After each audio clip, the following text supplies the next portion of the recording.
نبی کریم صلی اللہ علیہ وسلم پر جادو ہوا تھا یا نہیں ہوا تھا، اس میں علماء اسلام کا اختلاف ہے۔ بہرحال قوی ذرائع سے یہ ثابت ہے کہ نبی کریم پر جادو کیا گیا تھا۔ یہ ایک یہودی تھا لبید بن اعصم،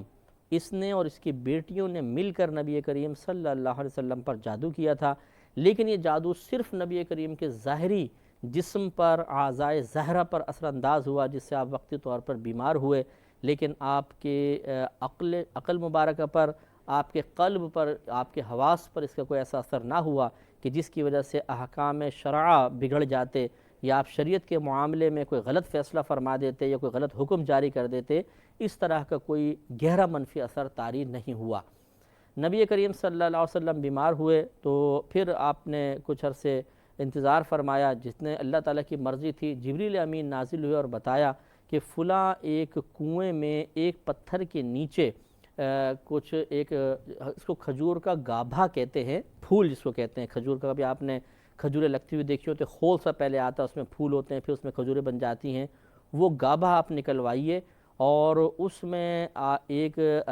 ڈوری ہوگی جس میں 11 گرہیں ہوں گی، آپ ان گرہوں کو کھولتے جائیں، اور یہ دونوں سورہ نازل ہوئی، ان کی ایک ایک آیت پڑھ کر آپ پھونک ماریں گے تو گرہ کھل جائے گی۔ ہوا یہ تھا کہ ان لوگوں نے جو تھا ان کے لبید بن عاصم نے اور اس کی لڑکیوں نے کسی طریقے سے نبی کریم صلی اللہ علیہ وسلم کی کنگھی شریف کے چند دندانے حاصل کر لیے تھے اور آپ کے منہ مبارکہ، اور ان پر انہوں نے دم کر کے معاملہ کیا۔ ایک وہاں پتلا بھی رکھا، اس میں 11 سوئیاں تھیں، اور ایک دھاگا لیا، اس میں 11 گرہیں لگائیں، اور اس کی بیٹیاں جو تھیں ایک گرہ لگاتی تھیں، اس پہ ایک منتر پڑھتی تھیں، گرہ بند کر دیا کرتی تھیں۔ اس طرح 11 گرہیں منتر کے ساتھ یہ چیزیں اس کھجور کے گابھے میں کر کے اس کنویں میں اتر کر پھر پتھر، بھاری پتھر کی نیچے دبا دی گئی تھیں تاکہ اس کا منفی اثر معاذ اللہ ظاہر ہو۔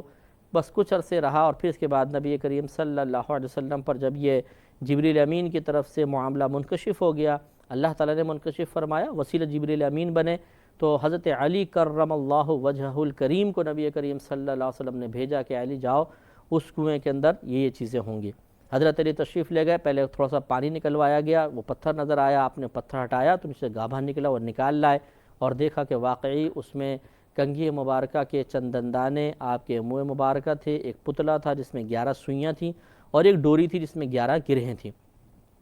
پیش کر دیا گیا، نبی کریم صلی اللہ علیہ وسلم پر یہ دونوں صورتیں نازل ہوئیں، پہلی میں 5، دوسری میں 6 آیات ہیں اور یہ 11 ہو گئی۔ آپ ایک ایک آیت پڑھتے جاتے تھے اور اس گرے پہ پھونک مارتے تھے، گرے کھل جاتی تھی، اور اس طرح 11 کی 11 گرہیں کھل گئیں، اور نبی کریم صلی اللہ علیہ وسلم بعطائے الہی شفا یاب ہوئے۔ اس سے یہ کم از کم معلوم ہوا کہ جادو اثر کرتا ہے، ظاہری طور پہ ظاہری بدن پہ اثر کر لیتا ہے، اور جادو حق ہے اور اس کے اثرات بہرحال ہوتے ہیں، اس پہ